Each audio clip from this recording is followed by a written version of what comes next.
En medio del desierto de Negev, al sur de Israel, un uruguayo, Jacinto Durán, lidera el equipo que está construyendo la planta termosolar Ashalim. Esta central tiene una torre, la más alta del mundo en su tipo, de casi 210 metros, que en su cúspide lleva una caldera de 2.500 toneladas, con la cual la altura en realidad sube más y va hasta los 245 metros. Espejos móviles distribuidos alrededor de la torre se ocupan de concentrar los rayos de sol y hacen que la caldera produzca vapor de agua, a partir del cual se genera electricidad para abastecer a una ciudad de 110.000 hogares. ¿Cómo funciona la tecnología de esta clase de plantas? ¿Cuál es la diferencia con la planta fotovoltaica? ¿Uruguay podría tener algo así o no? ¿De qué depende? Vamos a meternos en el tema. Antes de la inauguración de esta central, que tendrá lugar en julio, charlamos con el ingeniero Jacinto Durán. Jacinto, buen día, gracias por acompañarnos. Hola, ¿cómo están todos? Buenos días. Te encontramos acá, ¿no? Sí, justo me agarraron en Uruguay.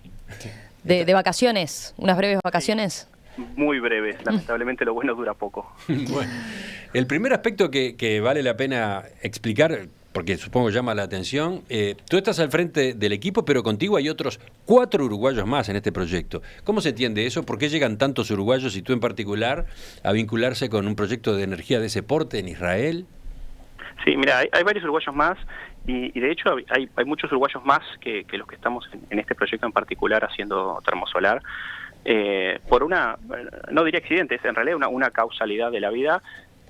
Una de las empresas que empieza a liderar esto es Abengoa, hace ya unos cuantos años, y bueno, Teima Uruguay, que está vinculada a Abengoa, asistió a estos proyectos y realmente sacó un montón de gente que fue de a poquito creciendo y de a poco desarrollándose y formándose en este tema, y ha trabajado en el ámbito internacional en muchísimos proyectos, no solo en Israel, sino en Estados Unidos, en Europa, en África, en termosolar y en otras tecnologías también vinculadas a renovables, como por ejemplo desalinización y otras tecnologías modernas. Así que hay un montón de cosas para resaltar. ¿Tú qué edad tenés? Yo tengo 40. ¿Y cuánto hace que estás dando vueltas por el mundo en este tipo de actividades?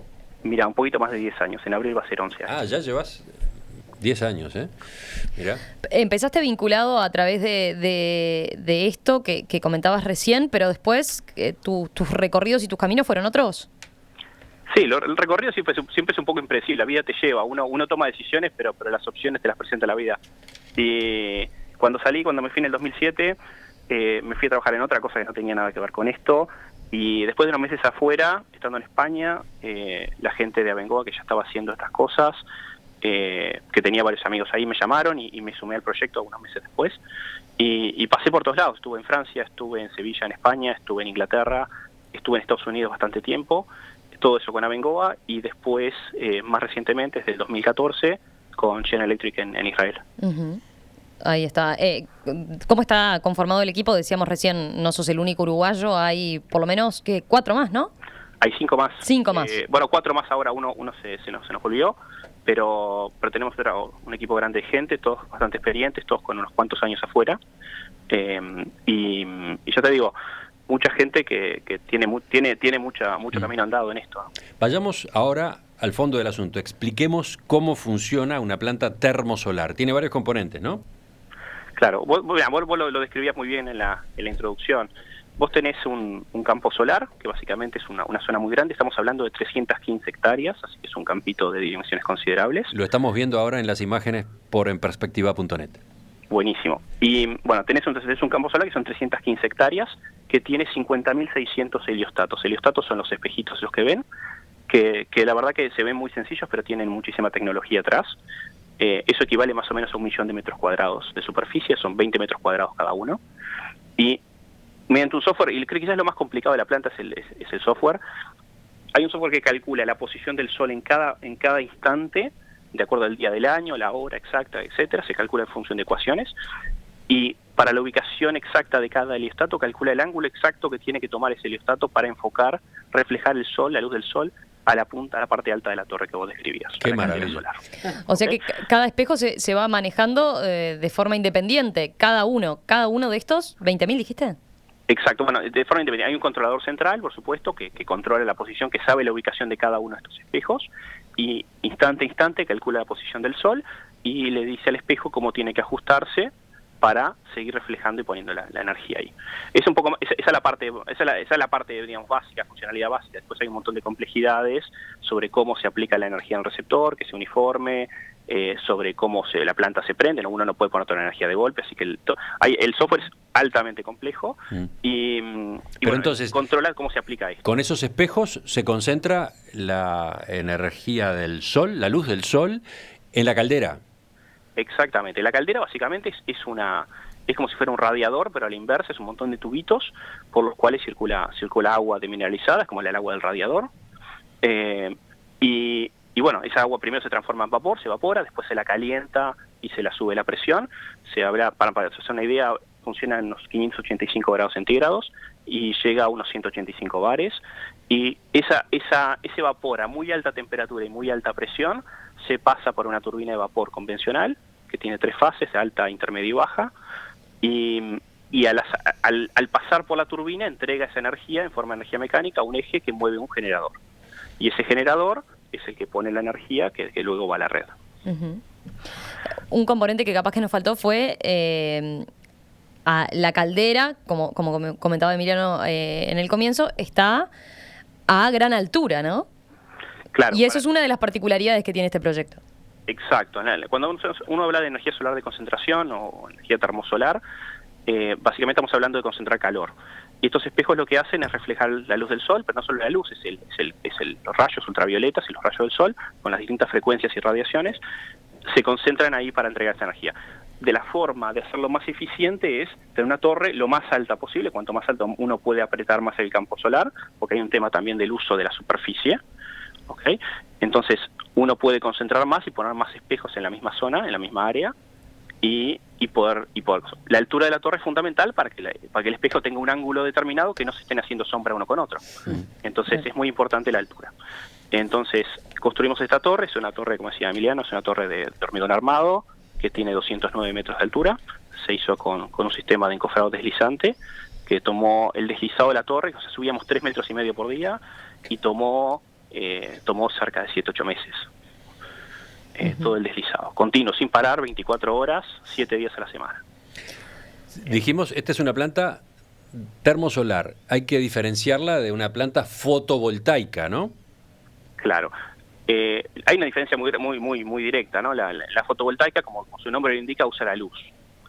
Entonces, genera energía eléctrica a través de una reacción que se da dentro de los paneles fotovoltaicos, que usa la luz y transforma esa luz en energía. En este caso, no es un tema de luz, sino un tema de calor. Uh-huh. Y la variable que se usa es una variable que se llama DNI, que es la radiación directa normal que es el perpendicular, y es la radiación solar que cae en un determinado punto. ¿Okay? Lo aclaro porque capaz que mirado de lejos, ¿no? El aspecto puede parecerse al de un conjunto de paneles solares, ¿no? Pero estamos hablando de una cosa completamente distinta, como ya quedó bien explicado. Exactamente. Y creo que eso también condiciona mucho la ubicación de estas plantas. Estas plantas las tenés que poner en lugares donde haya muchísima radiación, que generalmente naturalmente uno asocia con los desiertos. Entonces tenés las ubicaciones, hay 2 franjas, una en el hemisferio norte y una en el hemisferio sur, que le llaman cinturón solar, y que tenés básicamente el sur de Estados Unidos y norte de México, el sur de Europa y norte de África, Medio Oriente por supuesto, sur de China, India, en el norte, y en el sur la franja que pasa por el desierto de Atacama en Chile, el norte de Sudáfrica y Australia. Esos son los lugares donde naturalmente tienen más rendimiento estas plantas. Jacinto, ¿y qué tan desarrollada está la energía termosolar en esas zonas que estás mencionando, que son propicias para instalar este tipo de infraestructuras, ¿verdad? Y de recursos como para generar este tipo de energía? Mirá, en todos los países que te acabo de mencionar, existen o están en construcción plantas de este tipo. Uh-huh. Pero son plantas que relativamente jóvenes, podemos decir, de cuánto hace que se está desarrollando este tipo de tecnología a nivel de plantas, ¿no? Termosolares. Mira, Dos cosas. Empezamos hoy, creo que hablamos más temprano hoy, que la primera aproximación al tema son los calentadores solares que uno ve en los techos de las casas, ¿no? Esa es la generación 1, ¿no? Que básicamente claro. es una forma muy sencilla de tomar la energía, pero el principio es el mismo al final, ¿no? Toma la energía y calienta agua o precalienta agua. Lo que pasa es que en ese caso el agua se usa directamente, el agua caliente se usa para pegarse una ducha, por ejemplo, ¿no? Exactamente, pero es una forma de recolectar energía. Al final es energía que no gasta tu cuenta de energía eléctrica al final del mes. Pero ese es un caso, pero ¿qué pasa? Es muy sencillo, porque operas a muy baja temperatura y a muy baja presión. Entonces eso es muy fácil de construir. Estas plantas, el desafío es que vos trabajás a mucho más temperatura y mucho más presión. Y para hacerlos rentables estos proyectos tenés que hacer ciclos muy eficientes o mucho más eficientes. Entonces, vos necesitas mucho más radiación y necesitas otras condiciones para esto. Entonces, la tecnología de generación de energía a través de termosolar empieza en los 80, o el primer empuje fue en los 80, en unas plantas en Estados Unidos, en California, que se llamaban las SEGS, que curiosamente unos años después, reviendo películas de los 80 o de fines de los 80, las identifican, decía, en Gattaca aparece una escena final con las SEGS de fondo, en La pistola desnuda 2,5 también, y bueno, esa fue la primera aproximación. Después la tecnología queda un poco dormida durante varios años, y a fines de los 90 varias empresas, sobre todo españolas, empiezan a empujar este tema, sobre todo de la mano del gobierno español, que ofrece ciertos subsidios para comprar energía eléctrica un poco más cara, porque evidentemente no competía con la energía convencional, con la esperanza de que al construir más plantas las empresas se volvieran más eficientes y la tecnología se perfeccionara y se volviera más eficiente. Y eso ocurrió. Entonces en España se construyen un montón de plantas y justo cuando entra Bengoa y cuando se conecta con lo que me preguntas al principio, ¿por qué tantos uruguayos? Porque FEIMA empieza a aportar personal y capital humano a esos proyectos de Bengoa. Y luego se populariza a partir del principio de los años 2000, ahí se empieza a popularizar y de ahí se va para arriba de forma bastante fuerte, y al punto de que ahora estamos en una siguiente fase donde los precios que originalmente eran muy caros de la energía hoy se están abaratando y, por ejemplo, hoy se han ganado, en los últimos meses se han adjudicado licitaciones de energía en Medio Oriente. Ahora viene en Dubái por 700 megavatios, que es un monstruo de grande, a 8 centavos de dólar el megavatio hora, y cuando, por ejemplo, la nuestra se vendió a 25 centavos. Estamos hablando de un tercio, ¿no? Hay preguntas de los oyentes, por ejemplo, a propósito del agua. ¿De dónde se obtiene el agua que se utiliza en esa caldera? Pregunta Raúl, teniendo en cuenta que justamente la planta está en el desierto, ¿no? Es una excelente pregunta. Vos tenés dos usos para el agua. Tenés un uso que requiere muy poquita agua, que es para el agua de la caldera, para el agua que se evapora. Esa es agua desmineralizada, por tanto, porque vos no querés, estás evaporando, es como el radiador del auto, no querés que tengas incrustaciones. Entonces, lo que te pasa ahí es que esa agua está permanentemente circulando, se evapora, se calienta, pasa por la turbina, llega a un condensador, en el condensador se condensa, se vuelve a transformar en agua y se vuelve a mandar a evaporar, por tanto está todo el tiempo circulando. Es como el agua del condensador del auto. Uh-huh. ¿Ok? No hay un gasto, hay un gasto, pero es un gasto muy pequeñito de agua. El otro gasto de agua es el agua para enfriar el vapor, ¿ok?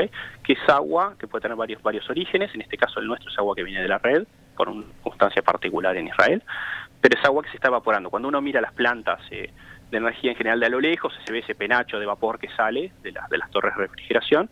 Esa es agua de refrigeración, es agua que no está, es agua normal, y se está evaporando. Esa agua sí tiene un consumo, en el caso nuestro, estoy diciendo de memoria, son unos 600 millones de litros al año. Sí. Es una cantidad considerable de agua, que existen tecnologías alternativas, pero en este caso nuestra número uno era ir con un aerocondensador, o sea, enfriar con aire, pero el gobierno de Israel irónicamente tiene exceso de agua, porque invirtió muchísimo en plantas desaladoras y tiene que colocar esa agua, y bueno, les servía más, tenía más sentido para ellos hacerlo de esta forma. Tengo más preguntas, Romina tiene otras también. Vamos a hacer una breve pausa y vemos, por ejemplo, qué capacidad tiene de generar energía eléctrica esta planta, qué otras están previstas. ¿En Uruguay tiene algún sentido pensar, de acuerdo a lo que describías hace un rato, en esta tecnología? En fin, ya volvemos.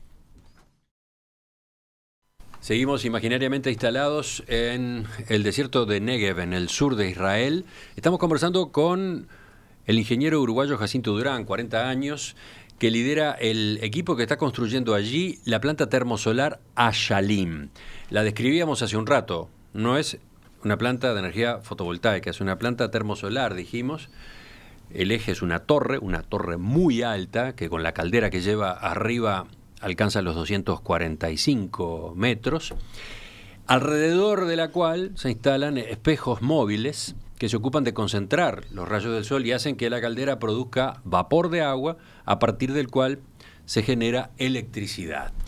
Esa es, a grandes rasgos, muy resumido, esa es la forma en que funciona esta tecnología. ¿Romina? Jacinto, una consulta práctica, a ver, siguiendo con la descripción del proyecto. ¿Qué pasa con esta planta cuando cae el sol y cuando se hace la noche en el desierto? Sí, los oyentes preguntan eso también. Bien, buenísimo. Esta planta en particular no tiene almacenamiento de energía, y ahora sí que me dan 2 minutos más explico lo que es el almacenamiento y cómo se hacen estas plantas. Pero en este proyecto en particular, por distintos motivos, no se instaló almacenamiento. Así que, por tanto, si bien la planta tiene una pequeña caldera de gas que asiste, una vez se pone, la planta de a poco va bajando la producción hasta que llega un momento que directamente se apaga. Entonces, esta planta no genera energía durante la noche. Existe, si bien en otros lados otras plantas sí lo tienen, la capacidad de almacenar energía, que se almacena en forma de calor, y se almacena en sales fundidas, que lo que se hace durante el día, hay exceso de calor que pasa a la caldera, ese calor se almacena calentando sales, unas sales que se extraen en Chile, y básicamente se almacena calor en ese fluido caliente. Y durante la noche recupera el calor y se puede seguir corriendo la planta. De hecho, hay plantas que podrían correr 24 horas con energía solar, incluso durante la noche, con este método de almacenamiento. Sabes que está viendo alguna pequeña interferencia con tu teléfono, ¿no? Hay que tratar de dejar... Capaz que hay que dejarlo quieto ahí, a ver. ¿Mejor ahora? Ahí está bien, ahí está bien. Genial. Entonces, en esta no está previsto almacenar la energía. Exactamente. Y por lo tanto, ¿cómo funciona en relación con la red y con los hogares a los que alimenta? Bueno, básicamente lo que hace cualquier planta de energía lo que hace es volcar energía a la red, y es la red eléctrica, es el administrador de la red eléctrica quien maneja y gestiona la energía. Entonces, básicamente hay un contrato que se llama PPA, Power Purchase Agreement, acuerdo de compra de energía, se regula durante la vida útil de la planta, que en este caso son 25 años, cómo se gestiona.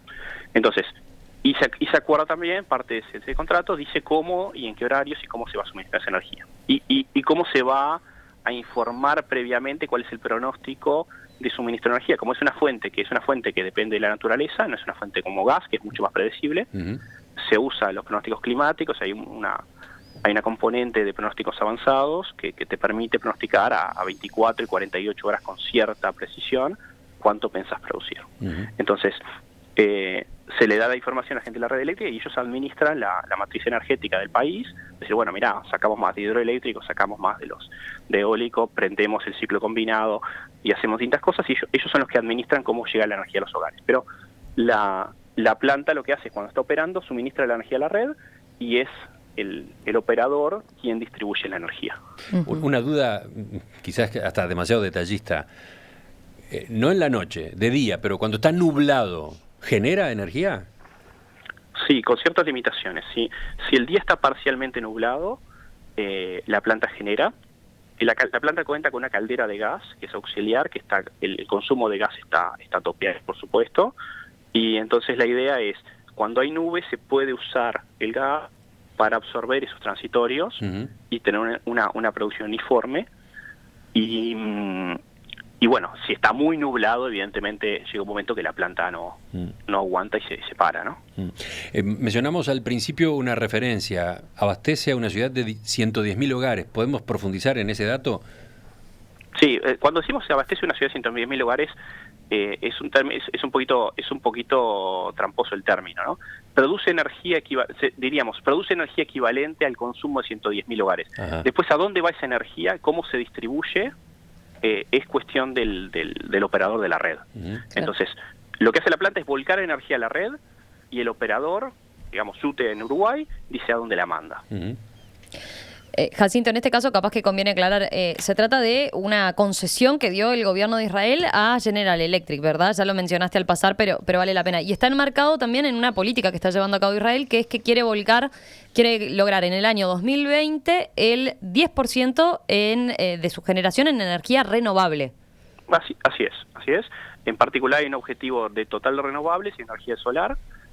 Cuando decís solar, ellos entienden solar en forma global, tanto fotovoltaico como termosolar. Y en solar está con esta planta y la otra, que está en construcción, hay 2 plantas termosolares en construcción al lado de otra, con distinta tecnología, llegaría al 2%, que es un número importante, considerando que es el primer enfoque. Y luego están lanzando ahora varios parques fotovoltaicos, que son de 100 megavatios, son un poco más chicos, pero podrían aportar otro 2-3%. La planta se inaugura en julio, decíamos. La fecha que tenemos ahora es julio, y bueno, estamos empujando ya en la recta final. La construcción está prácticamente terminada, y ahora estamos empezando a prenderla. ¿Qué responsabilidades les cabe a ustedes exactamente en el proyecto y en esta etapa en concreto?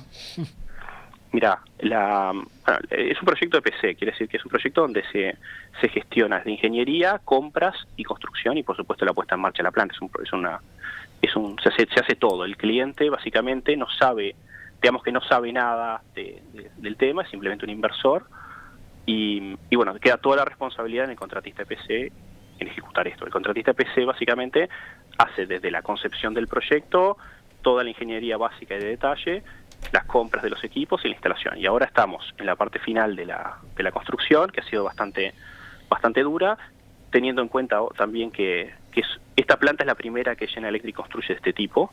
En inglés decimos first of a kind, es la primera de su tipo. Eso quiere decir que hay un montón de dolores de aprendizaje, ¿no? De uno diseña y bueno, evidentemente te encontrás cosas que después tenés que ir ajustando sobre la marcha, que no ocurre cuando tenés un producto que ya lo estás haciendo por 10ª vez. Entonces, estamos en ese proceso de terminar la construcción, hacer los ajustes finales, y ahora, en los primeros días de enero, estamos poniendo gas en la caldera y lo vamos a prender, y en los primeros días de febrero tendremos los espejos apuntando a la torre y empezaremos a generar vapor. ¿Y cuando se inaugure, qué pasa con ustedes? La vida dirá. No, pero no tienen responsabilidades después en la operativa. No tenemos responsabilidad operativa. Hay un proceso, una vez que se pasa la prueba de performance, la prueba de prestaciones, hay una prueba bastante exigente. Una vez que la prueba pasa, hay otro equipo distinto que se llama de operación y mantenimiento, que toma el control de la planta y opera la planta durante 25 años, que no está vinculado con el equipo nuestro. Es posible que algunas personas se queden, sobre todo vinculadas a ingeniería, para ajustar cualquier cosa que haya que ajustar, o reparar algo que haya que reparar, o garantías, pero es un equipo muy pequeñito. Y después, la vida del contratista de PC es, faltando 2 semanas o faltando 2 días, te dicen, bueno, hay otro proyecto en X lugar, y allá armas las maletas y te vas. ¿Estás listo para eso? Tu cabeza, tu vida está adaptada a esas migraciones.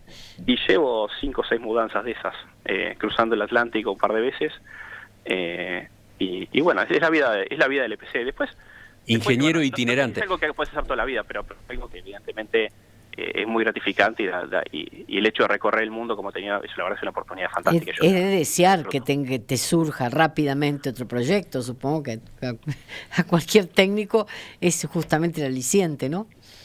Sí, por supuesto. No es la falta lo que... Si no, te quedas sin trabajo. No es a la falta de oferta, sino a la incertidumbre de dónde. Uh-huh. Claro. ¿Tú tenés familia? Tengo mi esposa y tengo una hija de 3 años. Ya están adaptadas. Estamos sumamente contentos en Israel. La verdad que fue una sorpresa. Teníamos expectativas, pero la verdad que la realidad superó las expectativas en un montón de cosas. Pero digo, están todos adaptados a ese ritmo de vida. Sí, bueno, ahora la niña nació en Israel y va a ser la primera vez que se muda, y bueno, va a ser el primer gran desarraigo, ¿no? ¿Dónde estudiaste? ¿Dónde te formaste? Nos preguntan también desde la audiencia. En la Universidad de la República. ¿Con algún posgrado después afuera o no?